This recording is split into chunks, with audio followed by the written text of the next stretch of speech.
ভাঙ্গা থেকে ট্রেন যাবে কুয়াকাটায়। ফরিদপুরের ভাঙ্গা থেকে কুয়াকাটা পায়রা বন্দর পর্যন্ত রেলপথ ও গাবতলী থেকে সদরঘাট হয়ে নারায়ণগঞ্জ পর্যন্ত ৩৫ কিলোমিটার মেট্রো রেল নির্মাণে ঋণ দিতে আগ্রহী চীনের এক্সিম ব্যাংক। এ দুটি সহ মোট ৯টি প্রকল্প নিয়ে আলোচনা হয়েছে।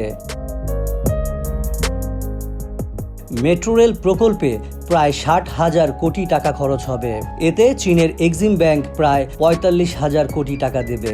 এটি মেট্রো রেল ২ নামে পরিচিত। এছাড়া পিরোজপুরে কচা নদীর উপর সেতু নির্মাণ এবং মুন্সিগঞ্জের মুক্তারপুর সেতু মেরামতে চীনের এক্সিম ব্যাংক থেকে অর্থ পেতে চায় বাংলাদেশ।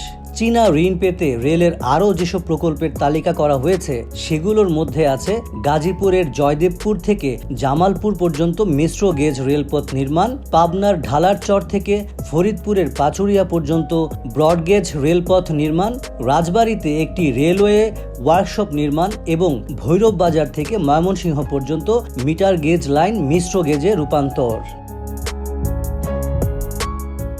এদিকে চীনের কাছ থেকে ৫০০ থেকে ৭০০ কোটি ডলারের সমপরিমাণ অর্থ চীনা মুদ্রায় পাওয়া নিয়েও বৈঠকে আলোচনা হয়। বৈঠকে বাংলাদেশের পক্ষ থেকে জানানো হয়, এ ধরনের বাণিজ্য সহায়তা কিংবা বাজেট সহায়তা অন্য দেশ বা সংস্থা থেকে নিলে সুদের হার কত, গ্রেস পিরিয়ড সহ মেয়াদ কত বছর, এসব তথ্য জানানো হয়। চীনের মুদ্রায় ইউয়ানে ঋণ নিয়ে রপ্তানি উন্নয়ন তহবিলের আদলে একটি তহবিল গঠন করা হতে পারে। সেখানে বাংলাদেশের রপ্তানিকারকদের চীন থেকে আমদানির বিপরীতে ইউয়ানে অর্থ পরিশোধ করা হবে। নানা প্রকল্পের আওতায় বাংলাদেশকে এ যাবৎ 10.29 বিলিয়ন ঋণ অনুদানের প্রতিশ্রুতি দিয়েছে চীন।